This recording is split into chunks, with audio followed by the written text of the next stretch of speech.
Well, hello, everyone.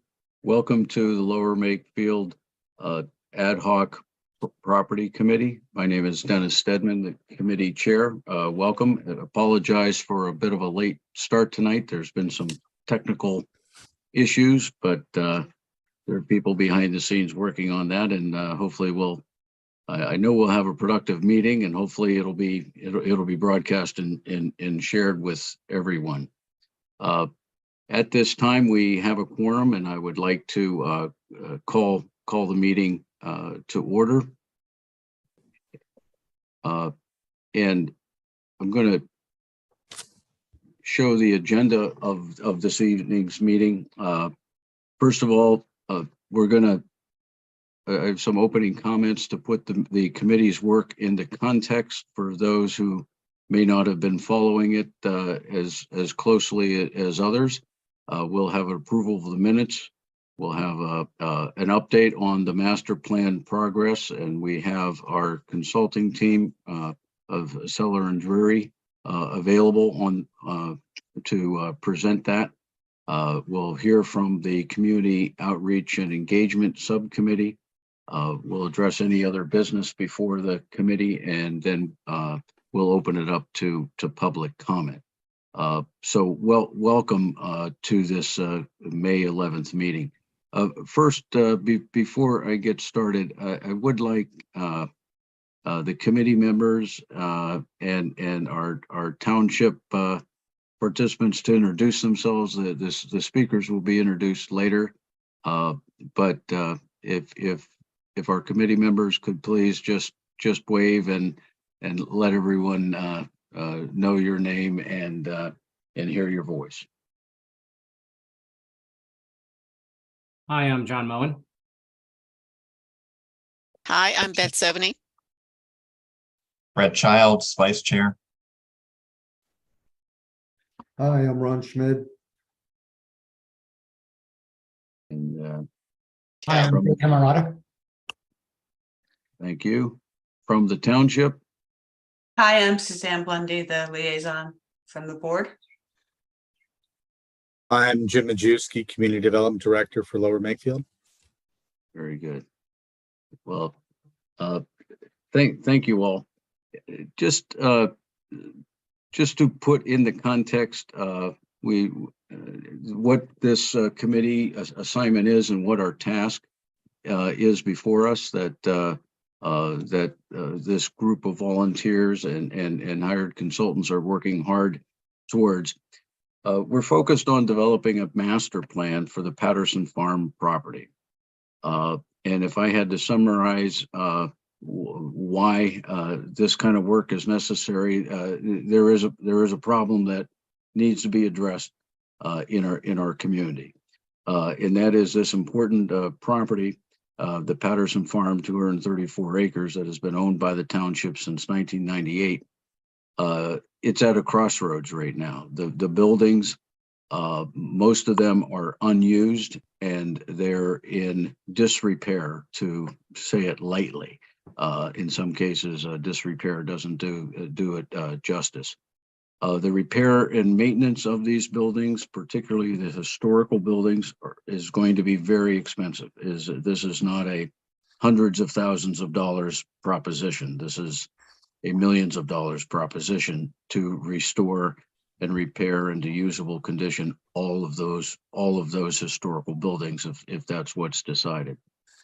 So we need to act soon, because the repair costs are only increasing, not only because of inflation, but because buildings don't heal themselves. They deteriorate with time. And in a few cases, whether they can be salvaged, whether they can be saved or not, is already teetering on a brink. So the decision facing the township, its residents and its taxpayers, are whether it invests millions of dollars and how much to invest to save these old buildings on Patterson Farm. That kind of investment, any major investment, can only be justified if the buildings are put to good use.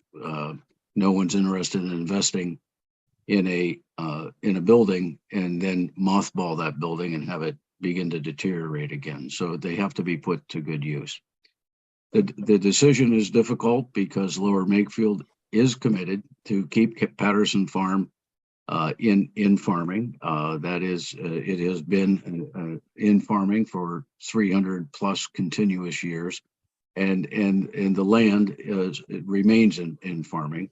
The issue is primarily with the buildings, and it's also difficult because Lower Makefield is also committed to historical preservation, and there are 3 historic homes and 2 large Pennsylvania Bank barns on the property that are worthy of preservation. So the township has taken the decision that before making such major investments in the site or in any particular building, they want to determine how the buildings can and should be used to the benefit of the community, and which is because that use is necessary to support long-term maintenance and survival. So that in the nutshell is the issue for the township right now. It's a beautiful piece of property. It provides great vistas driving by, open fields and barn silhouettes, etc. But without a major investment, those can't be maintained. So the solution, the path that we're on to create a better future for the Patterson Farm is this ad hoc property committee was formed and charged with analyzing the buildings, identifying potential uses, estimating the costs of repairs, and to make recommendations as to their long-term use and care. This committee delivered a report in March of 22. The summary of those recommendations were the Patterson Farm should remain in agriculture. The majority of the land is set into a agricultural conservation easement. Second, that the historic buildings are preserved wherever possible. And third, that without a use, a building dies and can't be maintained. So the committee has concluded the buildings must provide some utility, some value to the community that can generate some combination of revenue and or community benefit in order to support the investment. The farm buildings on the property, except for 2 or 3 very small, tiny buildings, are obsolete to use as farming. I mean, there's the 2 large barns on that site are like those kinds of barns all across the country. Those barns were built for one reason, and that is livestock. They have a very low first floor, very simple, and the second floor is about 3 stories high. It's a hay mound to store hay. There's only 3 things that eat hay, and that's horses, cattle, and sheep. So if there aren't livestock in there and hay above it, the barn really doesn't have that use anymore. So we have to find those kinds of alternative uses. So the Board of Supervisors approved the recommendation to develop a long-term master plan that would guide these kinds of decisions, and to hire the Seller Drury architecture firm to support in that creation. And we're going to hear from them on some of their early and initial work here this evening. They're conducting engineering, architectural analysis of alternative potential uses, and all with the goal of building a master plan that will recommend building uses, the estimated cost to bring those buildings into condition compatible with that use, site design, if there's changes in infrastructure that need to be made to these old farmsteads to accommodate these uses, that would be part of it. And that master plan then can guide staged and intelligent decisions on investments. Once investments or decisions are made, I'm sure they're not going to be made all at once in one giant bolus of an activity. It's going to have to come in phases or stages. The master plan will spell that out. this master planning process really seeks, wants, needs, requires community input on the potential intended uses in order to support the investment dollars. These are, for the most part, township dollars, township taxpayer money. Yes, there may be opportunities to submit for government grants at the county, state, federal level, but for the most part, we have to treat this money as our own and be sure we're responsible with it. So we need that community input in order to help guide the supervisors and all of us into making these wise decisions for Patterson Farm. So that's the context of what this committee is trying to do, create this master plan. We'll look later in the evening at a timeline, at a schedule, the steps of the process. But I feel very in kind of good and energized tonight because we're going to start hearing from our consultants in more tangible, meaningful ways with input to this process. Early stages, but nevertheless, every journey starts with a single first step. So with that, let's turn to the agenda. First, we have circulated minutes from the April 13th meeting. I'll turn it over to our secretary, Bet, to please do your thing with the minutes. So yes, the minutes of April 13th meeting were circulated to the committee in draft. I'd entertain a motion for approval if there are no corrections. So move. Seconded. Second. All those in favor? Aye. Right. Thank you. Very good. Thank you, Bet. At this point, I know we have quite a team online. I'm not going to I would like to introduce Doug Seller of Seller and Drury Architecture. Doug is leading this project. He's ably supported by Jennifer Stark, who's acting as in a project management way. So I'm going to turn it over to them to take it from there. So Doug, Jennifer, it's your show. I'll stop the screen sharing.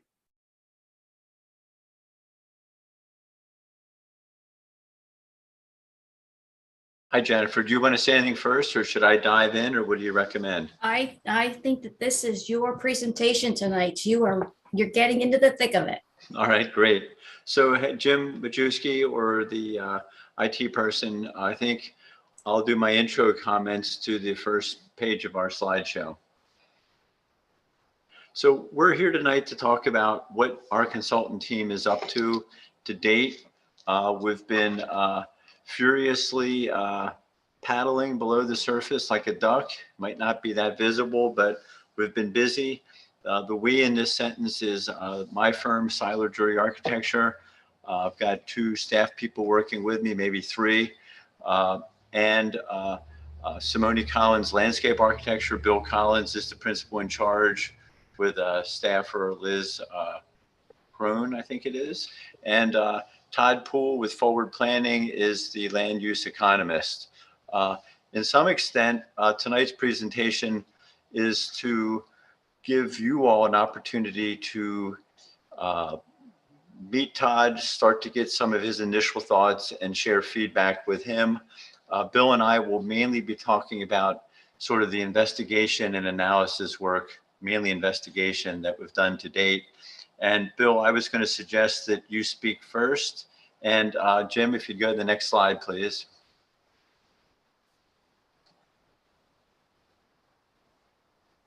Or whoever's. So Bill, it's all yours. If you want to take over, your slides follow this this title page. Thank you, Doug. Can everyone hear me? I can. Good. Okay, great. It's good to be with you tonight. I'm going to try to put your project in context and document a few things. I'm going to show you 3 slides. The first one here is a collection of historic aerials. And so how did we get where we are? This shows a sequence of 6 aerials from 1938 to 2022. And you can see the accumulation of very dense suburban development surrounding this remaining pearl that used to be a string of farms, but now is down to 1 or 2 farms. And so the value as an open space and as a actual working farm has gone up, and everybody recognizes that. And one of the imperatives for the township is to keep this in active farming. And so we don't need to get into the details, but you could see how the roads were developed. You could see what happened surrounding it. And the next slide dives down to your site level, and we start to look at the physical conditions. So basically, we took data that's available, including topography and hillshade graphics that start to pop the topography up. And it looks kind of flat, but you can see that there are ridges and there are a couple valleys, small, that go through the site.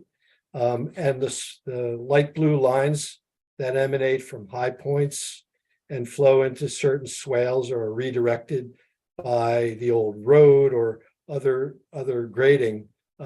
Those all tell the story of how the water flows on the site, and all of it to collect ultimately in the Mirror Lake watershed. Some of it directly into Mirror Lake, some of it indirectly, but the site is pretty much at the top of that watershed. And that watershed is part of Buck Creek, which flows into Brock Creek. So we generally see this property as a farmed area with two cultural complexes, 2 farm complexes. But to the south side, there's a significant buffer, and the township owns a significant stand of that buffer. And you can see where that is. And there's also remnants of past use. And those are popped up as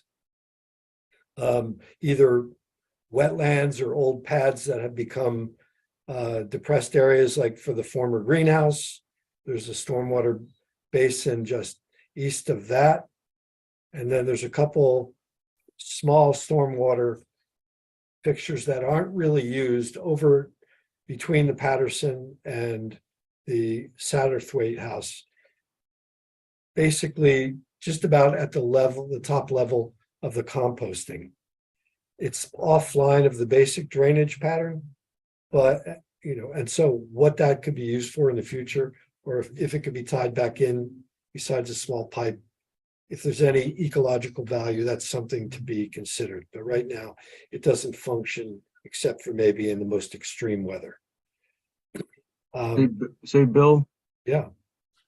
Just to point out, while you're on this map, for those who may not be as familiar or can really see those legends, the small red dashed line that goes in straight lines, kind of carving out around the homesteads, that inside that area is the area that is not under an agricultural easement. Nevertheless, everything that we see here in that light shaded green is in essence is farmed now. So there is crops being grown in the non farmland preserved property, but that red line highlights that area that is not under that easement. I just wanted to point that out because I've gotten a lot of questions about what's preserved and what isn't, and this map does a great job of showing that. Thanks, So Dennis. thank you. And you're doing a great job too. You want to continue? No, Okay. sorry. All right. What we did in this map in terms of the homesteads is just show a block area to try to capture all of the visible structures, whether they're primary or support structures, and they pop up as white, and you can see a typical clustering of farms of the era farmstead, farmhouse, the bank barns, this to support buildings, sometimes well houses. And the gray area is the area that's currently used as for the composting. And this makes it really stark. I mean, you see that. Sometimes you see it in full operation, but it is right in the middle of your two cultural complexes. And so one of the ideas is, is that compatible with some kind of adaptive cultural reuse of these two homesteads? And so what we wanted to give you was just the lay of the land, the political layout, including the easements, the hydrology, the old features like the old lane that comes in from the south directly into the Patterson complex, which is now only a farmer lane, but is significant. It's been improved. It's got culverts at both ends, and it really does redirect drainage. There's significant wetlands in the buffer areas that are on and off the township-owned land. And so those need to be protected. The stand of trees, and I'll close with that, and then we can get back to this if you have any questions. The stand of trees is significant from our point of view in terms of its high value and age and associations of different species in a very small area. It's almost as if it's been forgotten. There are some renegade uses in there. We saw somebody growing something inside a exclosure. Don't know what it was because it hadn't popped up yet, or was harvested last year, but there's not a lot of trails cut through there. So there has been some excavation in the past, but the trees that still remain, besides the ash, are in fairly good shape, and they're large. So conserving your forest land, I think, is a really valuable asset, similar to conservation of your soil. So I'll just leave this slide there. And if we could go to the last slide. What we wanted to do with this slide was start to, this is a concept, and take into consideration the things that we've heard so far and try and frame them. This is not a design. It's more like a bubble diagram or putting certain things together. And so we tried to take all of the ideas and frame them in terms of circulation. Because if you start to think of circulation, especially internally on the site, that can help you start to organize what different parts of the site might be used for. And so we looked at the circulation into the Patterson complex and said, that could stay essentially the same, but could we separate it from farm use? And the same thing with the Satterthwaite complex. We said, could we separate the circulation into there for vehicular cars and cultural uses from the farm use? And so we thought we could, and we thought we could separate the industrial uses of the composting also from those two lanes. Those are basically still the scale of old farm lanes, and they add to the sense of the era as an artifact. If you are going to improve them, if you're going to pave them, if you're going to widen them, the scale tends to be lost in terms of trying to keep the farmstead cultural effect, let's say. And so what we did was we thought, and this had come up as an idea, could both of the, let's call them industrial operations, the composting and the farming, be moved over to the south side where there's already a drive cut through the forest land from Stony Hill Road. And could those operations move to where there's already been previous soil disturbances in terms of grading and the former operation for the greenhouses? And then we thought, could we keep all those circulations with machinery or motor vehicles segregated? And this diagram shows one idea of how that could happen. For the Satterthwaite, we also looked at the idea of realigning a new entrance that would be used for vehicles if the Satterthwaite complex was going to be used for, let's say, gatherings, cultural uses where there's not a formal parking area right now. But the idea is, could we have a new entry off of Mirror Lake Road and retire, for the most part, except for emergency uses, the historic lane, and give that all over to the cultural landscape, and not interrupt all the uses that might want to be to the south of this complex, looking over the farm field, but keep the vehicles to the north of that complex. So that's what this demonstrates. It also shows in blue potential for a loop trail, not a finished alignment, but the idea of how it could ring the farmed area without major impact and start to develop one of those passive recreations that every community wants. So how that would work and the compatibility at certain seasons with farming will have to be addressed, but we think that physically this can work with very minor impact to the farming. And then the dotted blue lines show potential ways to connect to that internal loop trail to the sidewalks or future sidewalks that will deliver people from the surrounding neighborhoods.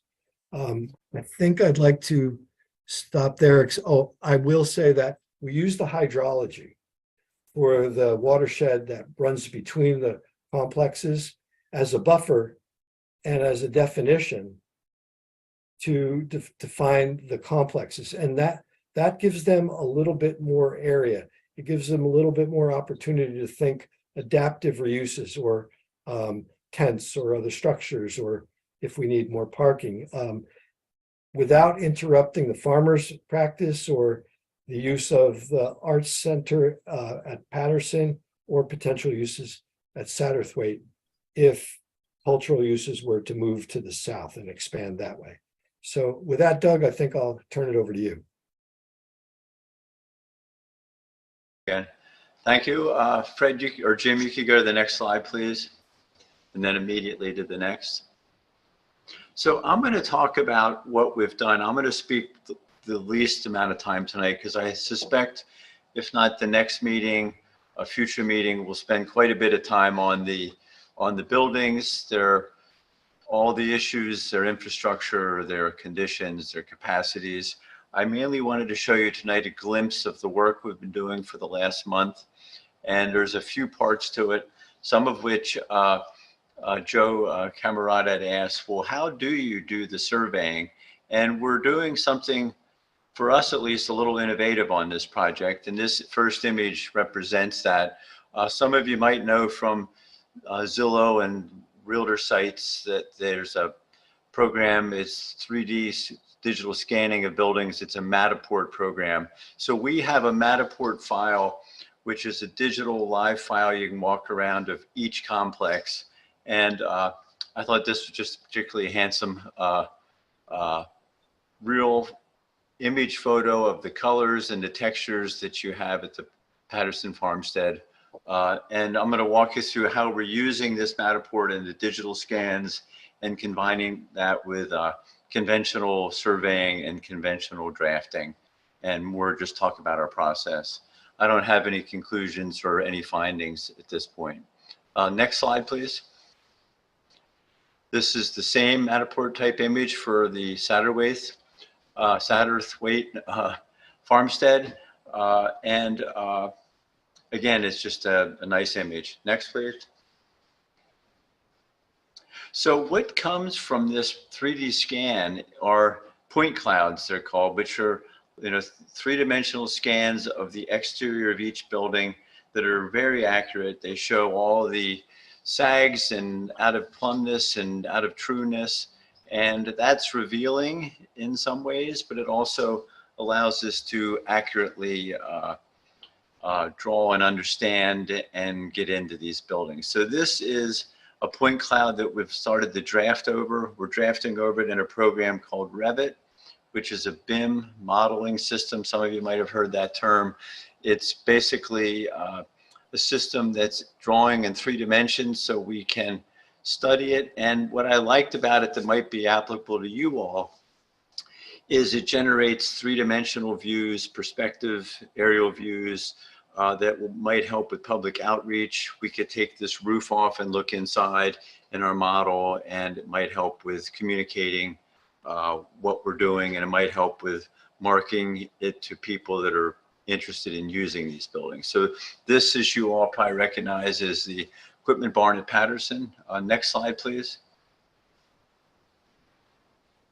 This is the point cloud for the Janey House. Next slide, please. This is the Satterthwaite house that we've started the draw over, so you can kind of see the architectural lines put in there. Most of you know this building pretty well, how it grew to the north, how the, you know, because of that, the way the dormers are kind of interestingly spaced. And just wanted to show you this process image. Next slide, please.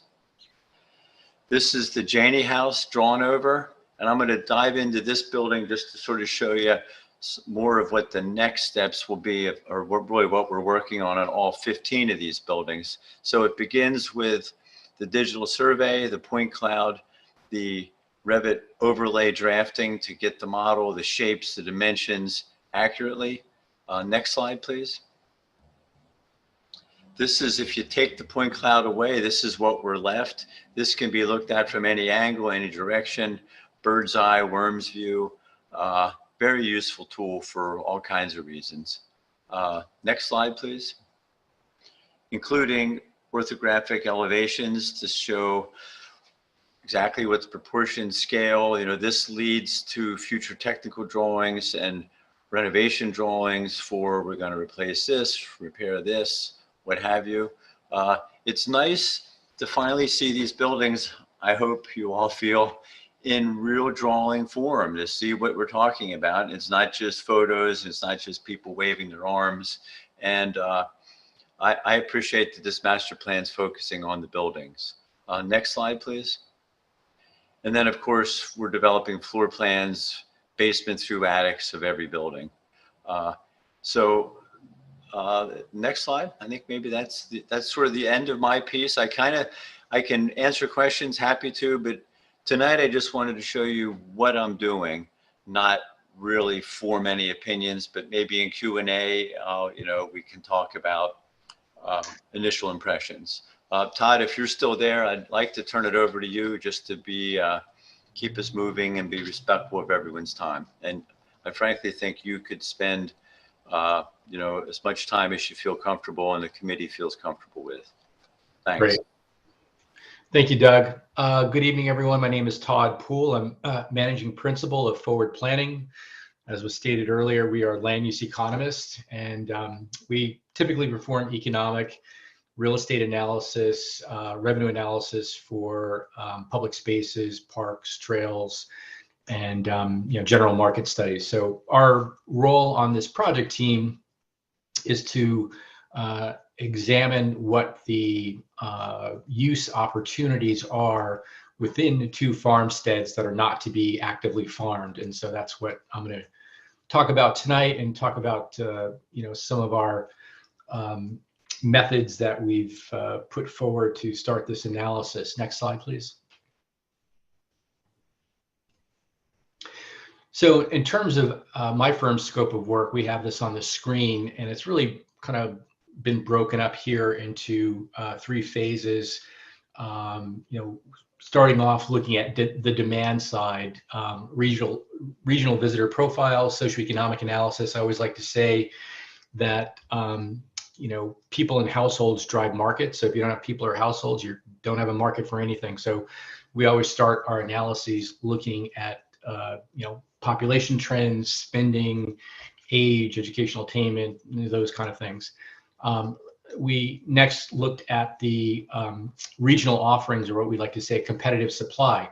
Right now, as we all know, we have the AOI, the Arts Organization of Yardley, operating there, and you know, they're doing quite well, very successful, and we don't see any reason to, you know, up in their operations. Matter of fact, we see that as a great point on which to leverage some complementary activities and uses for the site. So our thinking was, well, before we go down that path, let's understand what the existing supply of arts organizations, programming, and events are in the area, as well as perform some interviews and do some case studies on arts programs and locations that have a similar feel or vibe to what we think can work for our site. So we'll talk about that in a second. And then finally, potential revenue generating opportunities and synergies. This is a later phase. We've not started on this.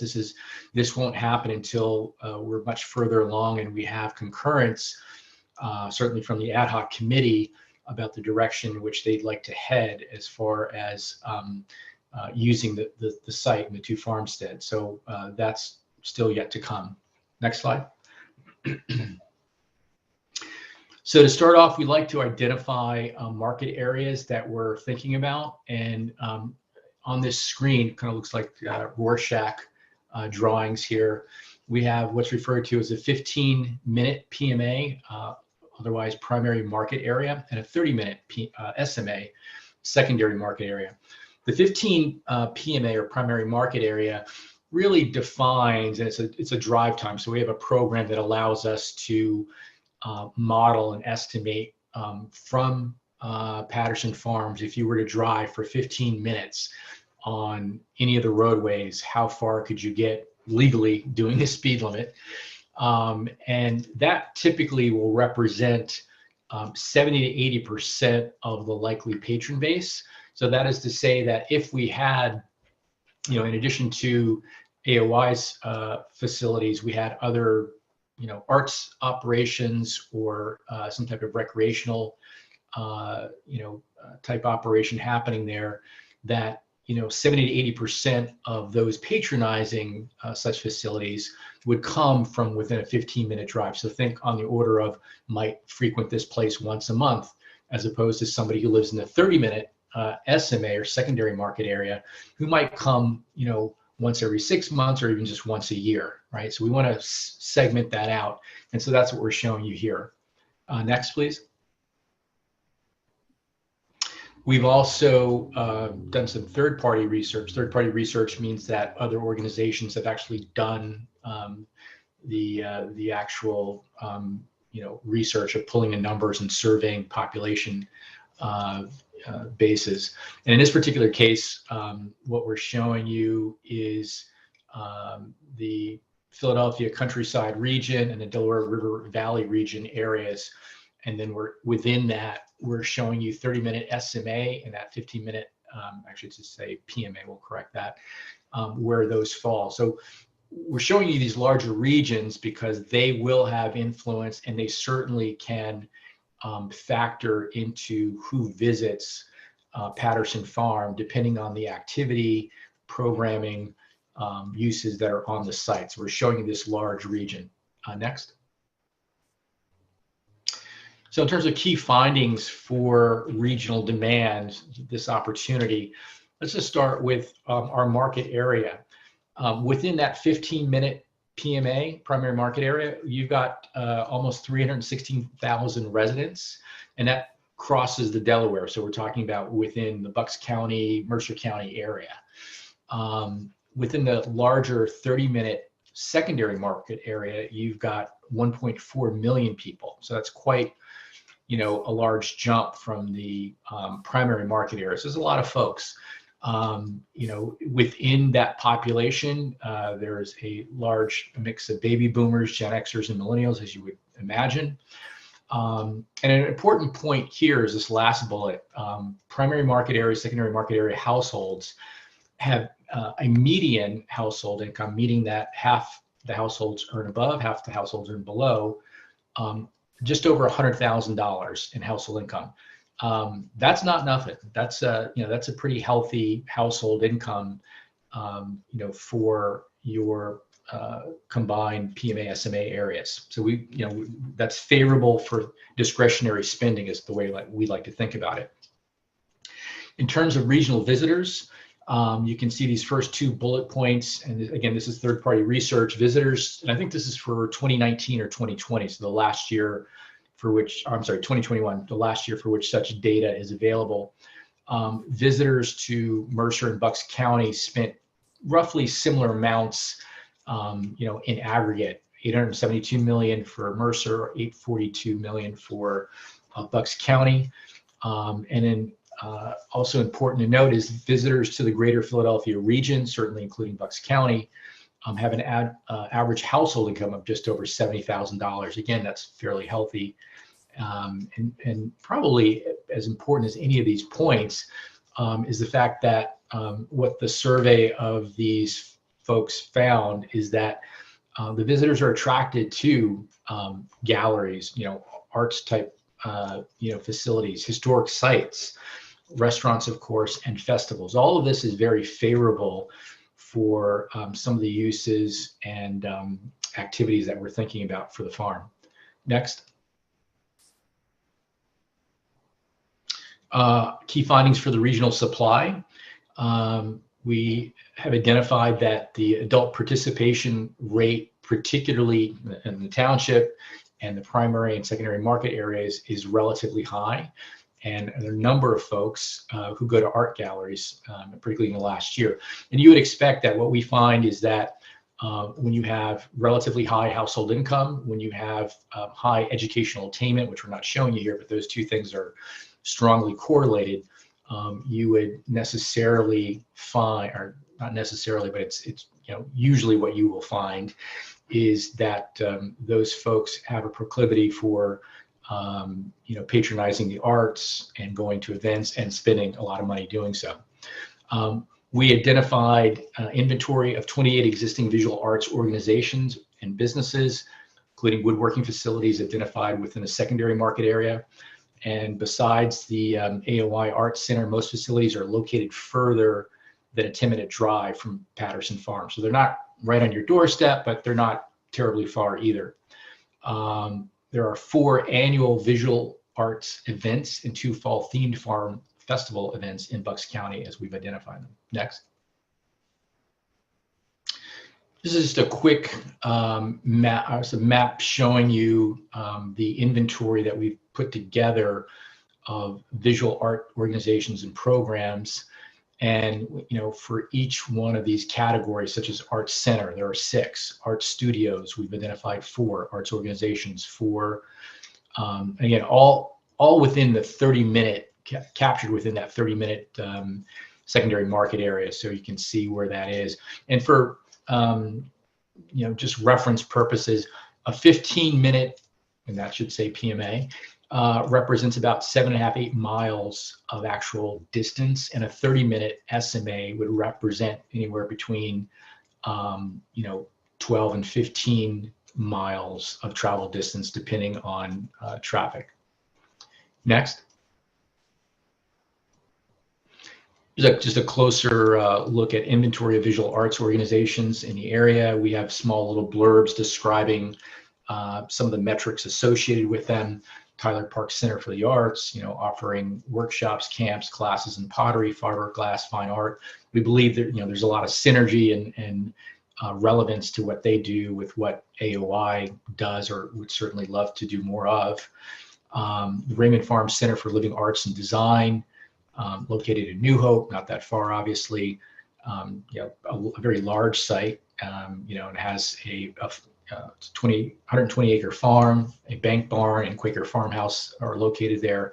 They too have their workshops, lectures, again, things we think could make sense on our site.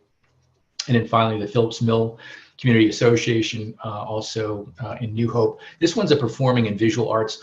I will say that we're not so certain about the performing arts piece as being viable at the Patterson Farm site, and that's only because a facility that would be accommodative of performing arts does not exist on that site, and it can be quite expensive to replicate or build one. Next. Next slide, please. This is annual visual art events in Bucks County, and please, by all means, if we haven't captured everything that you know of, let us know. But right now, these are the annual events that we've captured: Tinicum Arts Festival, Penridge Gallery of the Arts, Crafts in the Meadow at Tyler Park Center for the Arts, and the Doylestown Arts Festival.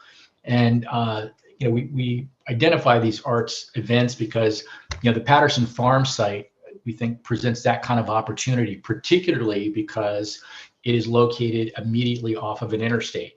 And we work on a lot of projects where programming and creating events is part of the assignment. And whenever we see that you're located next to an interstate or a major road artery, it certainly improves your chances of getting a lot of people to show up and spend money and patronize the location.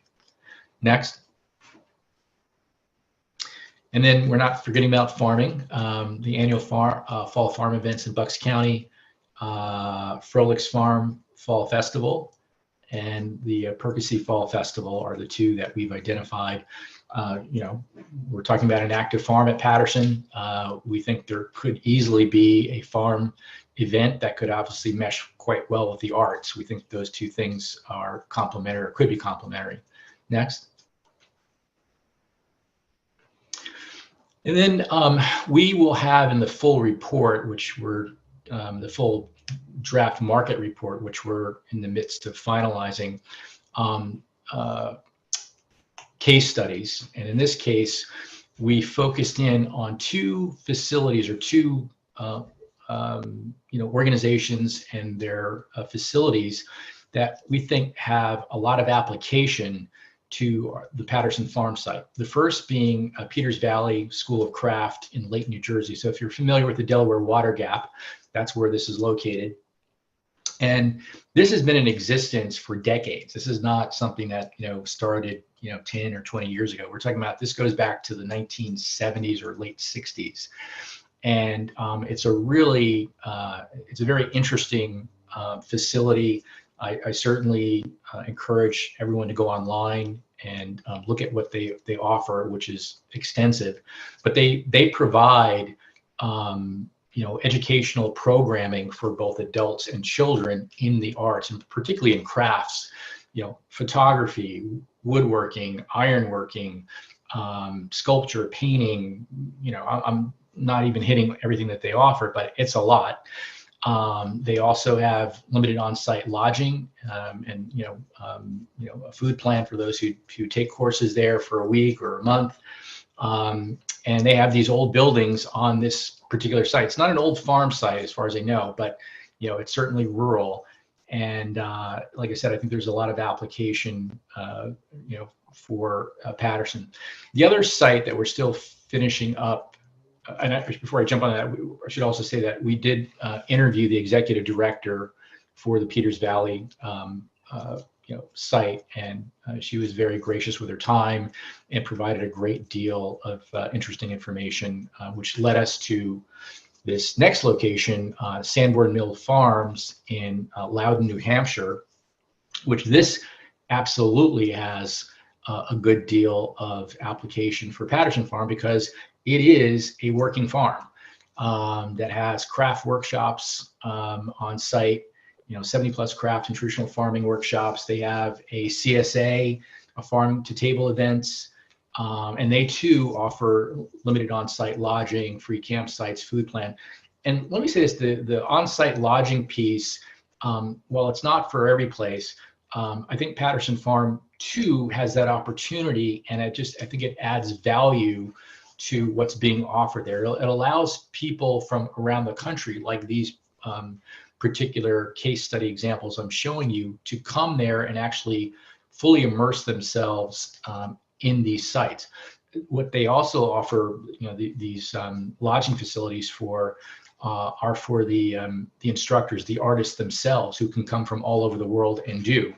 And so one of the things that we're looking at, and it's just in early kind of stages of examining this, tiny houses. All right, and some of you may be familiar with the term tiny house, but it's a movement that started in the last, 15 years or so.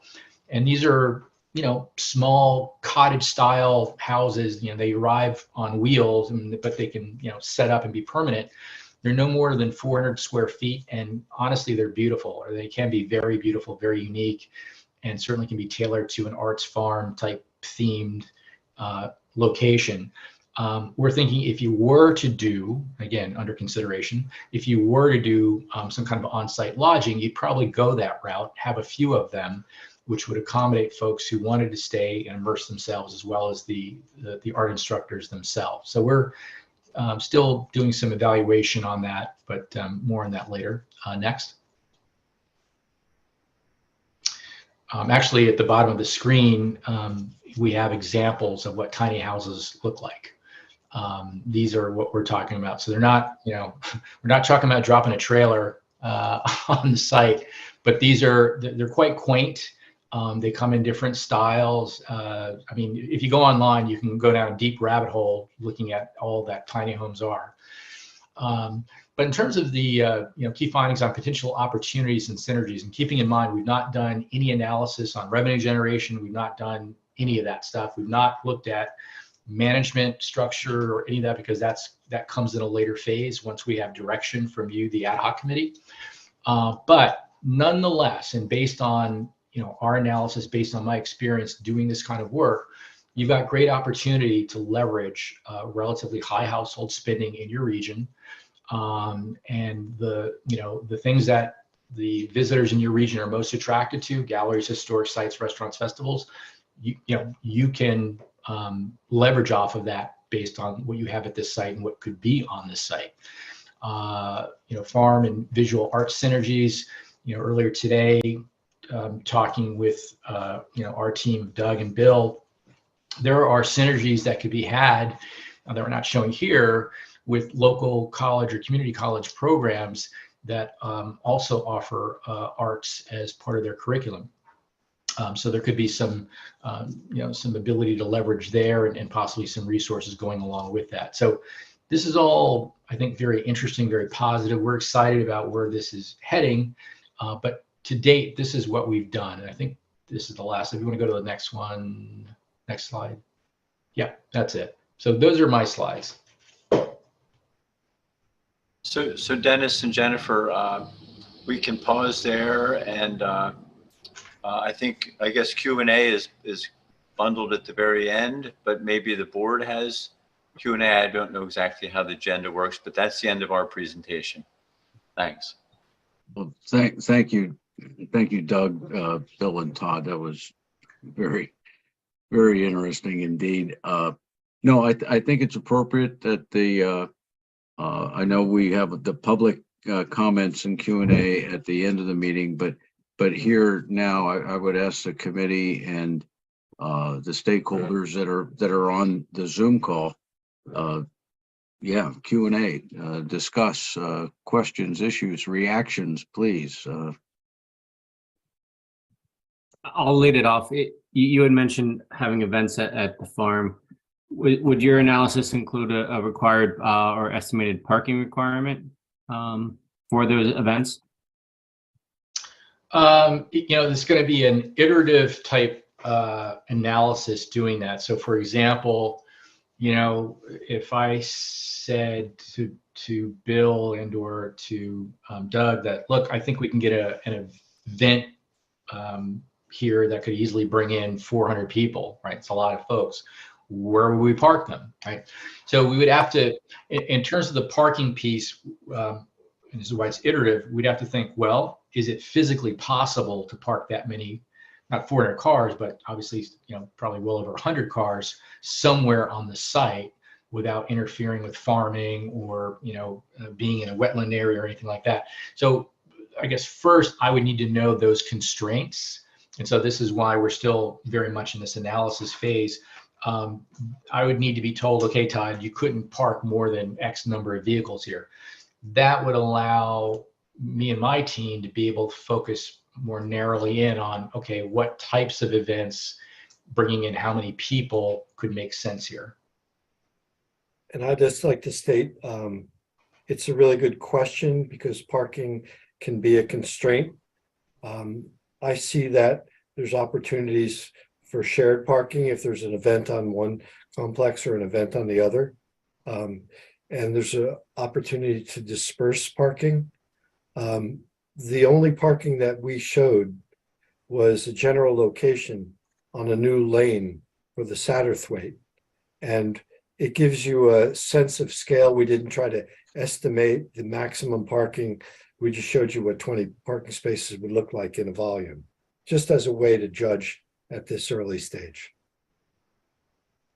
This weekend, we have a very large soccer tournament happening in town, and we have very limited parking. So we are fans of busing people and using township property to let people park and then bus them to the field. So please don't let parking constrain your thoughts. I wouldn't recommend you think about things with thousands of parking spots. That's not a thing, but you know, we are long for ideas and creativity. Okay, that's good input. And how about we just add that to the potential program, that it's going to be remote parking in some cases, right?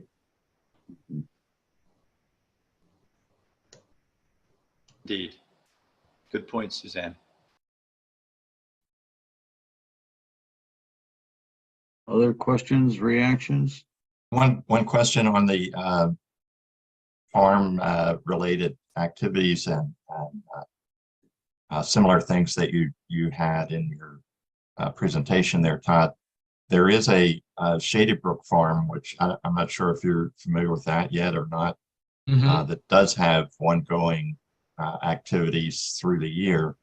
And I'm sure there are other similar ones, you know, on a smaller scale than maybe some of the ones that you talked about. But I would think that it'd be appropriate to make sure we look at those areas as well that are more local. Sure. Yeah, I think what we're doing is capturing the larger type events. You know, I mean, I am familiar with Shady Brook Farm, and I know they do the Christmas, you know, the lighting drive-through thing and some other events. And for things like that, we're obviously, you know, keeping away from competing in that respect, particularly because they're just, you know, the proximity is right there. But yes, it's a good point to make sure we talk about that. And I think on that score, there's an important distinction to be made. There's an entire industry growing around the country, particularly in the Northeast and Pennsylvania, New Jersey. It's agritainment, right? And that's what Shady Brook is. It's agritainment, and it's taking an active agricultural site and farm and turning it into entertainment by, you know, shooting corn cobs out of cannons, or corn mazes, or, you know, what all the things that Shady Brook does and more. Right. And those, having been a little bit involved at an arm's length, those are classically a family farm occupied and run by a family, multiple generations typically, who are transitioning from making money by growing crops or livestock to making money by selling tickets. And the entire multi-generational family runs and is involved. And so with you know, a beautiful farm site owned by the township without a family farm on it, a family, you know, I don't envision agritainment ever occurring here. But I think, because what I hear Todd and the team talking about is more focused than that. Invite in the public without shooting corn cobs out of cannons, I guess is my point. And Dennis, I'll say this, and this is why we do a supply, you know, competitive supply analysis, is that they're already cornering that market locally, right? You both couldn't survive if you're both doing that. So somebody would be eating somebody's lunch, and that's not what we're doing here. We're actually doing something that's quite unique. And I think, or at least we're thinking conceptually about doing something that's quite unique. And we've also identified places that are far enough away that you wouldn't be stepping on each other's toes. And also, you mentioned agritainment. The other term that's been used for a long time is actually one of the fastest growing segments of tourism is agritourism, right? Mhm. And also historical cultural tourism. Well, you've got both going on this site. You've got the historic piece with the William Penn perhaps having built Satterthwaite and the Janney House and all of that, plus you've got the farm. So those two things are significant, and again, we're just studying how best to leverage it to your benefit. Right. Thank you. And Todd, on your presentation, when you talk about the supply side, in this case, looking at the visual arts, I usually would the supply side, I think about competition or surplus of supply or not sufficient supply, but don't all those points on the map also represent opportunities for synergy, for joint cooperation or programming, or in what we're talking about culturally? I guess I don't think of all those things as competitors, although Right. some may be at some level, but they're also, couldn't they be synergistic, represent opportunities as well? Yeah, Dennis, you're correct. And I use the term competitive supply because when we do this we start using that term, but you're absolutely right. There's going to be more in the way of synergy. And usually when we say competitive supply, it's kind of like saying, I'm going to establish a fast food restaurant here. Show me all the other fast food restaurants, right? Because it's almost like a commodity. They sell burgers, we sell burgers, right? This is different. We're talking about arts and the farm, and what you offer is not offered anywhere else nearby. Even the places that I identified in this presentation that have something similar is still different, right? The experience you're going to have up the water gap is going to be different than the experience that you would have here at the farm. And the experience that you have up in New Hampshire is going to be different than at Patterson Farm as well. Nonetheless, they offer activities that are similar, fine, but that's okay. I mean, you'll get people, patrons who want to come to Patterson Farm to do that, and then they're going to go to New Hampshire to do that because one, they have the resources, and two, they have the interest to do it. And so you're capturing, that demand that exists, and particularly exists in an affluent area such as Bucks County and portions of Mercer County. So Todd, on the competitive supply question, is the visual arts the extent of the analysis, or is it one category you're going to look at, and what might other categories be? You mean on the art side? Well, when we say visual arts, remember we're talking not just painting and woodworking and ironworking and photography and all that stuff.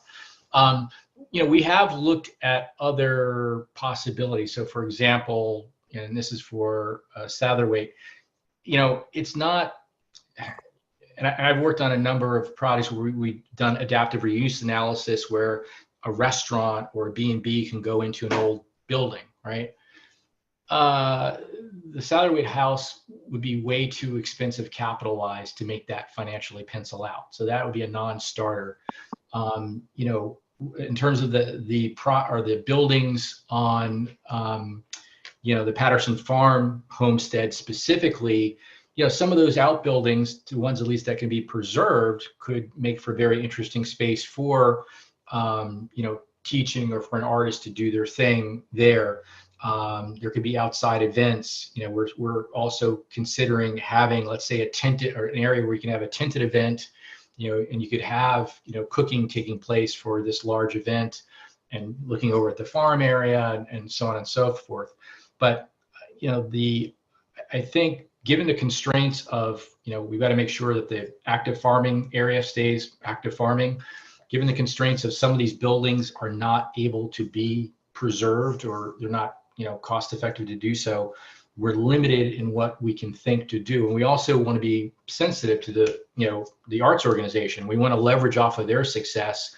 And also, as I've heard very distinctly, about generating revenue.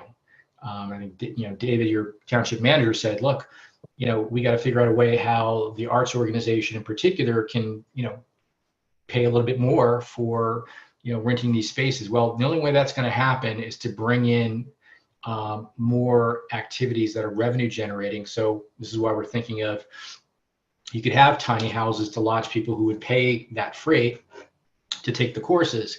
Having more events there would pay, would have revenues implications for the town.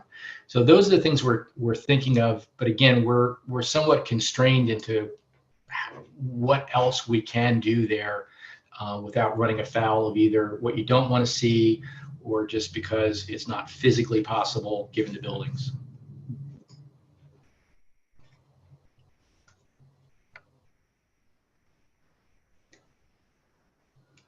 Other questions, observations, reactions from the committee? The only thing I'd add on that, on Todd's last response to Joe's question about alternative uses besides arts, from the building point of view, I see my effort looking at what the buildings physically can support, not whether a B&B is economically feasible, but more, is the size right? Is the structural capacity? Is the, life safety aspects suitable? So I kind of see a parallel matrix of possible uses almost on a building by building basis. I find with preservation, it helps to take each building by itself without preconceived assumptions. And it might identify plenty of things that just don't make any sense. But it would be an interesting to take that matrix and overlay it with Todd's and look for where they overlap. And I just wanted to add that little point. Right. So, one of the discussions that Doug and I had earlier today on our call, I asked Doug, what's the floor plate or the square footage, let's say, for the first floor in the Satterwhite house? And I think you said, Doug, it's around 1,300 square feet, something like that. Yeah, just rough. Yeah. Right. A typical restaurant in America, and I'm not talking about fast food, I'm not talking about a chain restaurant, I'm talking about, let's say, a non-chained sit-down restaurant, is typically going to be 2,000 square feet or greater, right? And that's even on the smaller side, but think between 2,000 and 3,000 square feet. And that, is inclusive of your kitchen space, your dining area, storage, common areas, all that stuff, right? Where the Satterwhite house has a floor plate. If I say floor plate, like, the building size of it, by floor is about 1,300 square feet. After you put in the necessary equipment to turn it in, if you wanted to turn it into, let's say, a restaurant or something, you're eating up so much space, it becomes uneconomical to try and make a business out of it, at least in terms of a restaurant, right? So we've been thinking about those kind of uses, and physically it would be challenging, if not worth it. And certainly from an expense side, it'd be really expensive. And, there's only so many people who would be able to throw that kind of money at it. And, it's just a high risk proposition.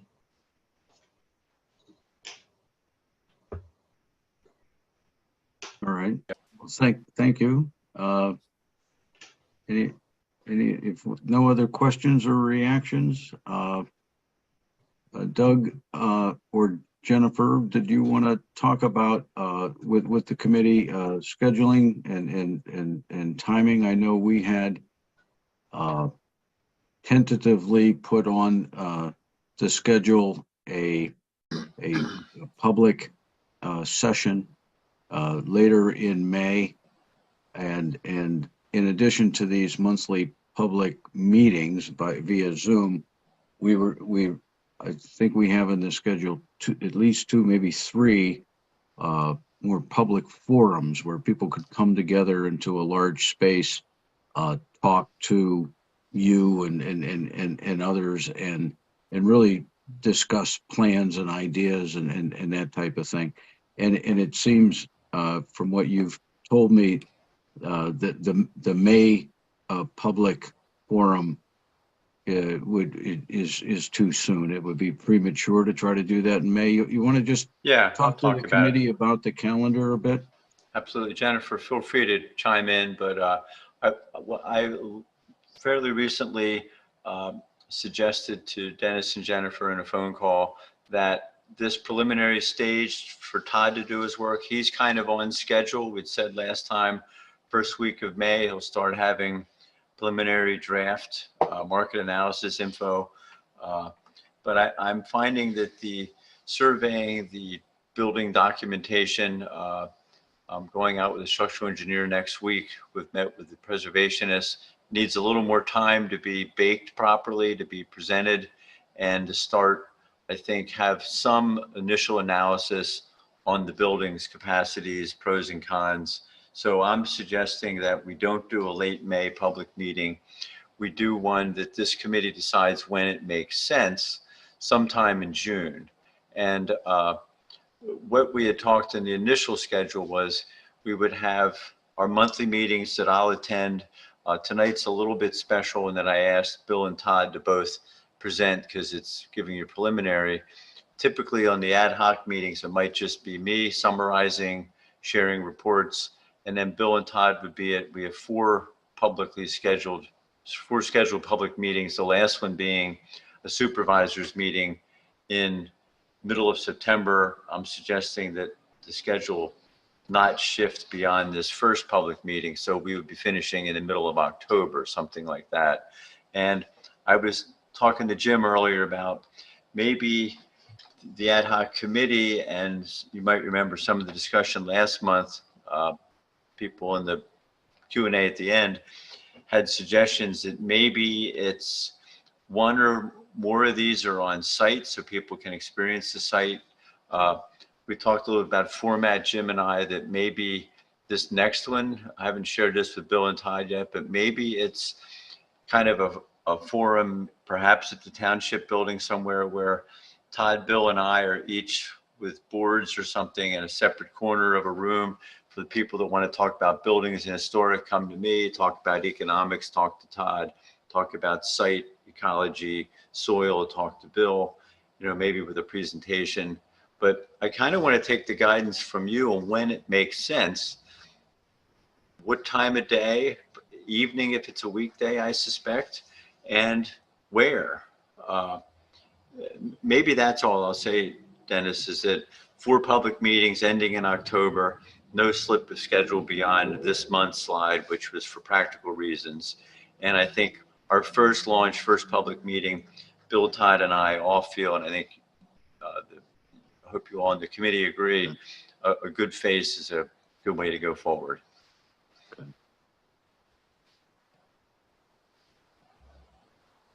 Well, in terms of some of those questions, I know in dialogue with Jim Majewski, the community center, it seems like an ideal location on the location question. That, Jim, you speak up, that holds a couple hundred people and is comfortable. You have restrooms and can have refreshments, and you're not trying to go out into a field someplace, right? Correct. So I think the township has the right kind of facility. In terms of the timing of it, to some extent that is it's a simultaneous equation because it's also geared to where when the work is ready to be presented, at least the half-baked cakes can be presented. So I would expect that would be in by the middle of June, but I think we have to as a committee maybe discuss that, and it's actually a perfect bridge into the next agenda item, which is the subcommittee on community outreach and engagement, because any public forum meeting we have, obviously that subcommittee would be instrumental in creating awareness and promotion of that, communications around that. So maybe before, Doug, we try to answer all those questions beyond the location of the first one, Why don't we go to the next item and turn it over to Ron Schmid to talk about what that subcommittee's been doing, and Ron, we can kind of discuss the potential for the next public forum, or the Sure. first public forum. Sure. Good evening. Our subcommittee met this week. We always meet prior to the full ad hoc committee. Fred, Bet, and Jim are all on the subcommittee. What I'm going to report on is a couple things that we've already done and we're thinking about doing in the short term. And then I, quite frankly, took a stab without talking to Doug, Bill, and Todd at least setting communication objectives for phases 2, 3, and 4, which tie into the whole question of the public meetings. But first, so phase 1 is, we kind of view from a communications point of view, and the communications will change obviously through each of these phases. Phase 1 is before the public meeting. It's now. It's the phase we're in now. Phase 2 would be just prior to the public meeting, where hopefully we could help you to pump up the volume to get local residents and others to attend the meeting. Phase 3, I was sort of thinking about phase 3 being after you've had public meetings and announced, I assumed, some of your options. At that point, we'd want to try to give voice to those options and start to have the lower Makefield Township residents get a better handle on what all the options are. And then phase 4, obviously, when your recommendations come out, it's all hands on deck in September, October. But first, short term, so this is phase 1, where we want to try and promote some awareness of the ad hoc committee. What's done already, Jim, Monica, and Dan have done a really good job of posting a lot of stuff on the Patterson Farm site on Lower Makefield Township. And recently, on May 5th, letters went out to 50 nearby residents. It just wanted to inform them that the supervisors had made a recommendation to hire Cellar Drury, the timetable of your process, and that you'd be coming up with recommendations probably September, October, and that they could provide feedback to the township, to Jim and other members of his team. What's in process is top 10 FAQs to put on the Patterson Farm website, and we've been kicking that around a couple of times. What we've talked about is events. Can we latch on to an event? Can we create an event where Dennis or other members of the committee start to talk about what we're doing, and particularly to use the problem solution that Dennis started this meeting out with? And we've identified at least one opportunity, which is June 10th, the art show in Memorial Park. And then we also thought, and we'll be taking a little bit of a page here out of the whole liquor debate from several years ago, which would be, a booth up at McCaffrey's on a Friday afternoon. So those might be 2 events. We're not putting that forward as the final recommendations, but that's what we're thinking about. We're looking for speaking engagements, again, to have Dennis talk about this problem solution approach. The Lions Club is around, the Yardley Business Association. These are small groups, and we'd obviously like to reach a larger group. So I'm kind of asking tonight that if any of you see some events that you think that we should be getting before, contact that. Let me know, what's coming up, what you see, maybe some of your own constituent groups that are represented in this committee, where we could get Dennis out or other members of the ad hoc committee to talk about what we're doing. And we can provide materials for you to do that. The subcommittee also came up with a recommendation this week where, and we're working with Monica on this, to publish on the Facebook page, did you know items, simple items. Did you know that the township owns Patterson Farm? And we came up with about 8 to 10, did you know? And Monica's going to pulse those out over time. And finally, we're thinking about, how we can really advantage social media. I was talking to someone today who told me that, you know, Lower Makefield is a great place to be, has 14,000 people now on that website. Oh my goodness, that is just a treasure trove of potential communications right there. We just need to figure out how to reach out to that. Phase two, I was thinking would be triggered again by the first public meeting, and I assumed it might be in June. And we would try then to reach out to a larger constituency, reporters. We talked with Jim and Monica and others about reaching out to the reporters that cover Lower Makefield and create awareness, obviously, around the meeting. Phase three, as I said in the beginning, we would really start to, that would be subsequent to the public meeting. We could help you, Cello Jewelry and the rest of your team, talk about the various options and try to give more voice to those options. And at the same time, be looking for members of this team to be out in the community talking about those options and getting wider feedback. And frankly, once the options have surfaced, we also started to look in again to the pros and cons of a survey.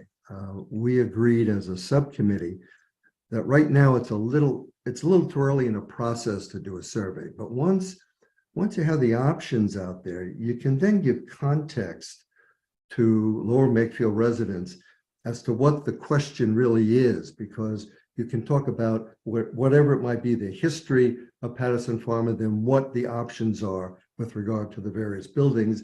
And then in survey technology, ask them a question about all of that. And finally, phase four, you know, once your recos come out, obviously it's Katie by the door, it's all hands on deck, whatever we can do to help to make it happen. So that's my report, Dennis. I'd ask either Fred or Beth or Jim to jump in with any thoughts about what we've agreed to here. Ron, did you want to talk about that tagline we came up with to the full committee? Beth, why don't you? It comes down to something like honor the past, shape the future, and then whatever stage we're at, come to the meeting or do something, some sort of call to action at the end of that. So we wanted to see how the rest of the committee felt about that. How do you like that? What do you think? Yeah. One more refinement. You like the way it sounds? We wanted sort of a conceptual side of it and then a call to action. Do something. Get involved with this. No, I like it. What do others think? I think any promotion that creates awareness is welcome. We're just going to get you a t-shirt, Dennis, when you go out. Okay? Yeah, there you go. Yeah. We need t-shirts and coffee mugs. No, but I mean, I know, you know, the township and this committee can put out a lot of information on the website and Q&As and other things, but people have to go to the website for that to be productive. And one of my concerns that to say out loud to the entire committee is just the general lack of awareness that lack of awareness of Lower Makefield even owns Patterson Farm, or what the status of Patterson Farm is, and B, is there a committee? You know, there's a committee looking at trying to repurpose and utilize and save Patterson Farm, and just some awareness at that level before we can begin to engage in the real, you know, trade-offs and issues. So, in anything we can do to just promote, just to create more awareness, so people would actually be interested to go to the website and look at the information that's there, I think is important. In my conversations and circles, most people I talk to haven't thought about it, don't know about it. It's not on a radar. Yeah, I would second what Dennis said. I think the website's a great repository, and there's a lot of really good and helpful, useful information on there. It's just that people don't just wake up one morning and decide to go to the site, or actually, even for that matter, look so much at the township's social media. I mean, Ron, you mentioned Lower Makefield's a great place to live. I mean, the Historical Commission has used that. We use that to recruit, 7 new members to the commission. We use that for our cleanup day over at Slate Hill Cemetery, right? That's where people are. And with social media, you got to be where they are. Don't expect them to come to you. You got to come to them. Yeah. Right. The only thing I'd add, Dennis, is at a project we're doing in Montgomery County in Norristown with Simone Collins. Pete Simone had yard signs made that were put along the bike trail, which is who we were trying to reach out to. And it was surprising. Now, granted, bikers or cyclists rather are traveling a little slower than cars. So we actually had a scan code that was pretty successful to put them into the survey. But many people drive down both roads, particularly coming from 295. And I think it's a good way to have people notice those. And even if it's just they see a website, you might get people that aren't normally looking at social media in your area. I can't speak to authorize it, but I can advocate for a big old sign on the property. Something that would be temporary, but could drive people to the website and ultimately, to whatever, the survey, etc. We have hung for the pool or for Community Pride Day, we've hung signs over the road up by McCaffrey. So that's an option too. I think that we can look into. Yeah.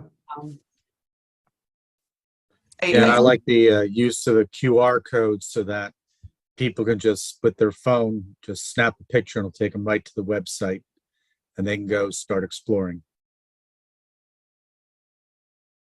I'm all for signage. If we can put up some temporary sign on the farm to get attention, to say who owns this place and what's happening here, or is it going to survive?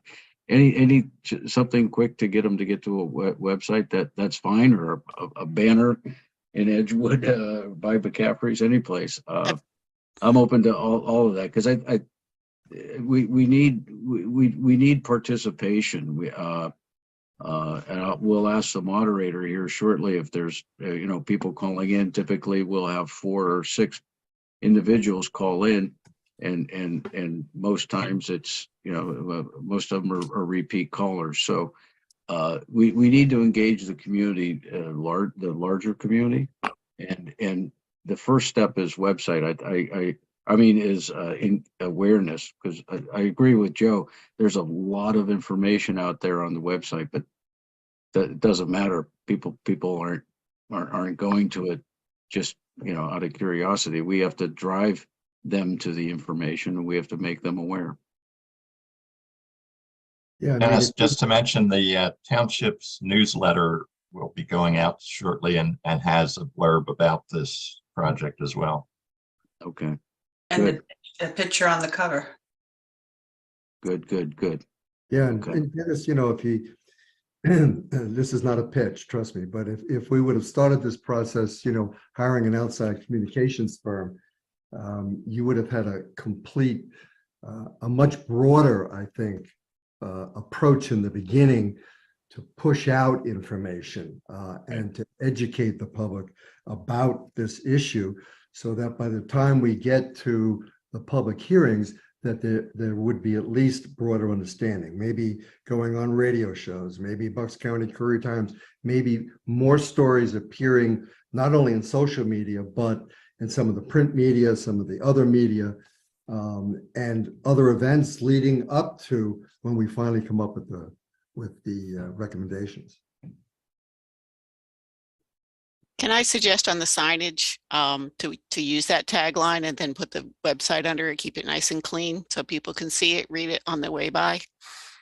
And if you'd like, I'd take a shot at it if you'd like. Go for it. Thanks, Pat. Yeah, go for it. Okay. Absolutely. And I mean, you mentioned the Lions Club or the Yardley Business Group. I volunteer as just as a party of one. Anybody can, but I'd be happy to speak to any group at any time. I reached out to them today, Dennis, and we're chatting about it, and they just had their meeting this week. Next Yeah. meeting next month, we'll see if we can put it together. Yeah. I mean, we could have a 10-minute presentation that results in a 40-minute discussion. Yeah, that would be easy. Thank you, Ron. Thanks, committee. Any other topics? Anything else to cover on outreach and communications? Hearing none. Moving along on the agenda. Any other business anybody wants to bring before the committees, or something that was not on the agenda that should have been? Going once, going twice.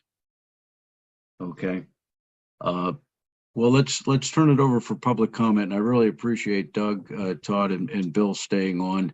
If you can, as we take public comment and questions, I'll try to field those, and we'll farm them out as appropriate. So, to our moderator, do we have anyone calling in for public comment? Yes, right now we just have one person, Karen. I'll bring her into the room now. Thank you. Hello, Karen.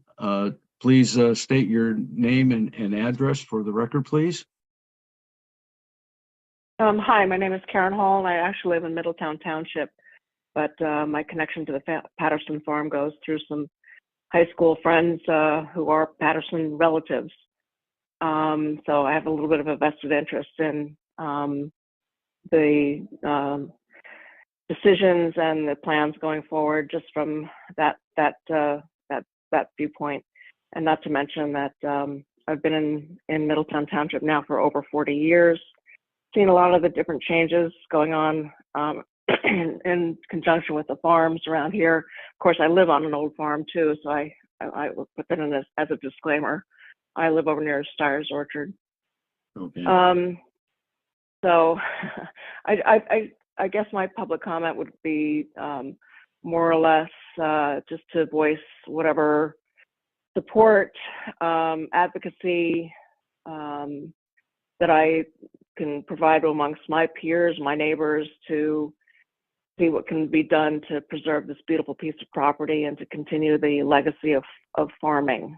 That's kind of my take on this. As I said, the knowledge of the Patterson family goes back to the Mercer County, New Jersey roots of some of the Patterson clan, large potato farms in that section of New Jersey where I used to live.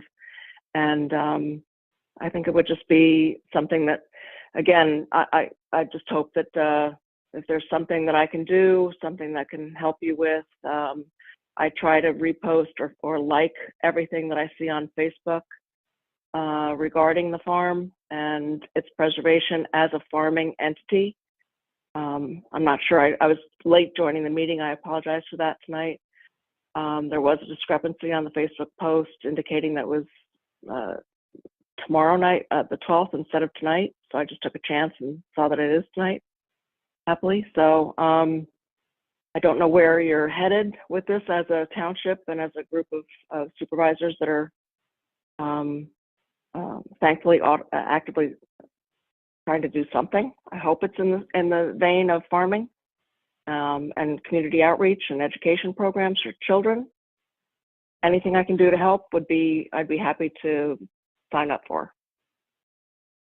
Well, thank you for that offer, Karen. We really do appreciate it. And anything you can do to spread the word that there are studies and plans being made for Patterson Farm. One of the conclusions that have recommendations that have been accepted so far is that Patterson Farm certainly will remain in farming, and it's the primary use, and all other uses need to be compatible with that. So I feel as an old farmer myself, that box is pretty well checked.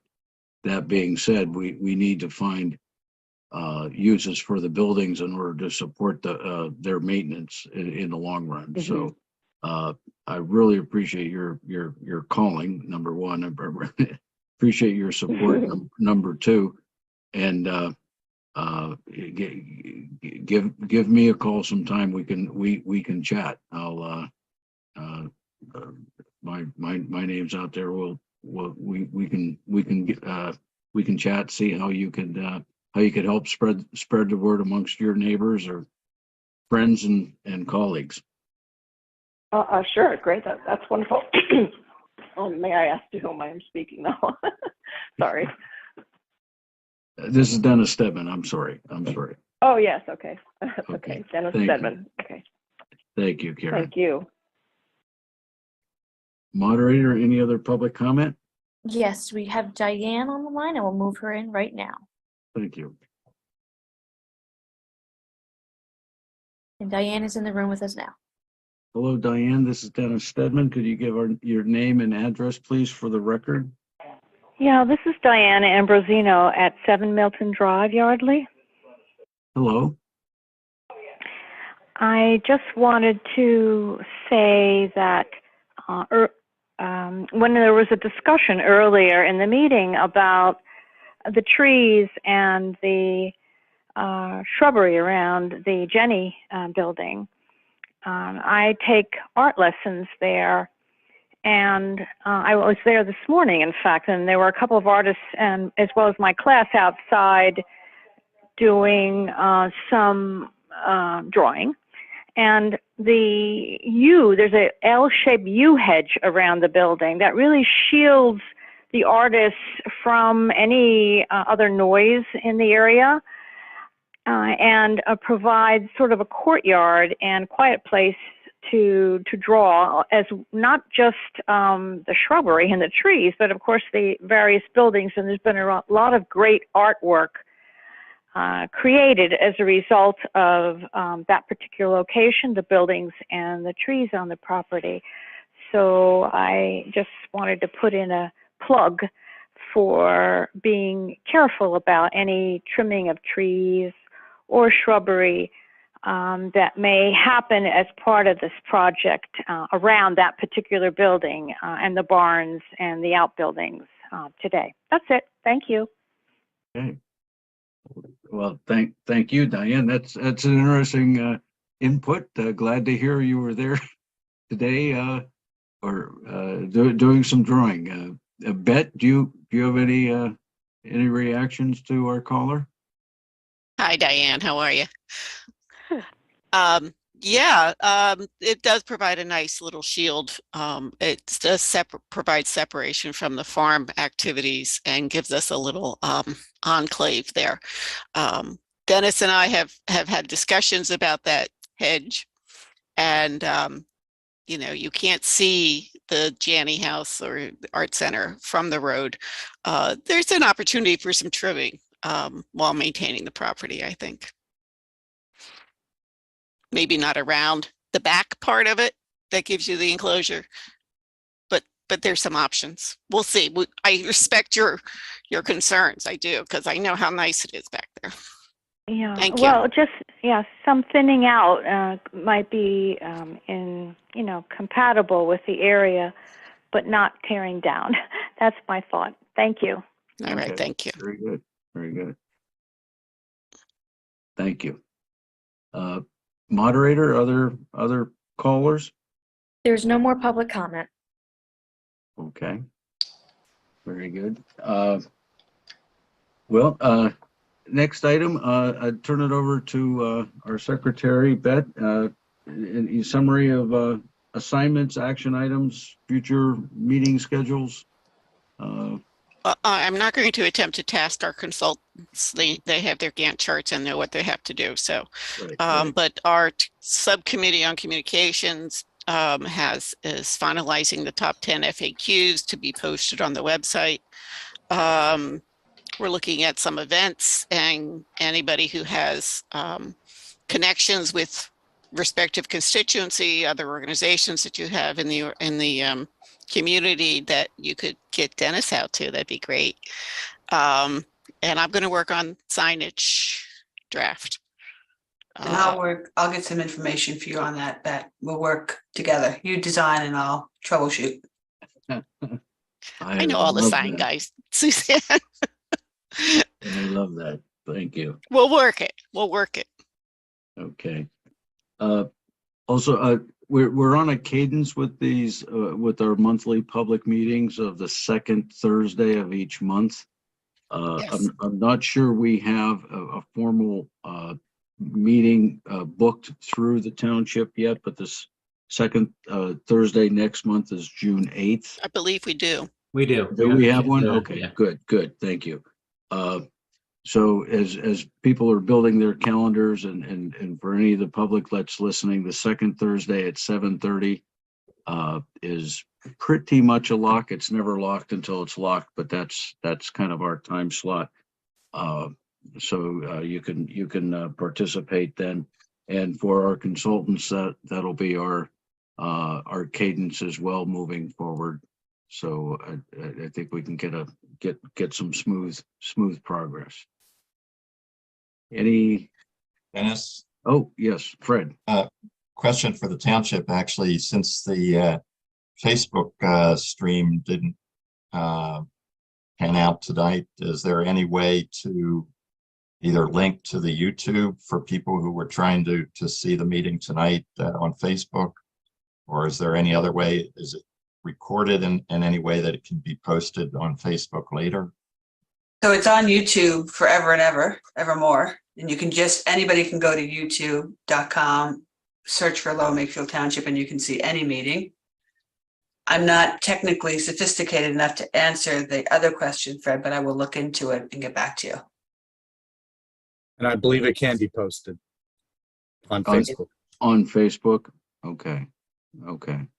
Yeah, that would be good, because I know, obviously we need both forums.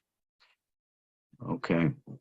Well, to our consultants, thank you so much. Good to see the beginnings of some output, and that's exciting. It's giving us a kind of a flavor and a taste for what we can expect coming down the pipe. And for everyone else, I really appreciate your time, interest, and energy. We're going to make Patterson Farm a very special place for a very long time. Way to go, Dennis. Thanks very much. Thank you. Good night, all. I make a motion to adjourn. Meeting Second. adjourned. Seconded. Seconded. Second, third, fourth, fifth. Great. Thank you all so much. Thank you.